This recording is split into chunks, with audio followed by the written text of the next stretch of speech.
Evet, günün ilk balığını aldık. Yan var ya. Merakla bekliyorum. Kepçeye gerek var mı?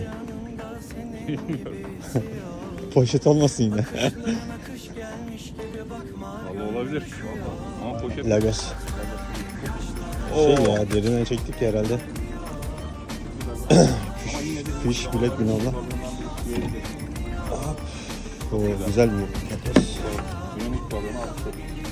Peşinde olanlara rast gelsin.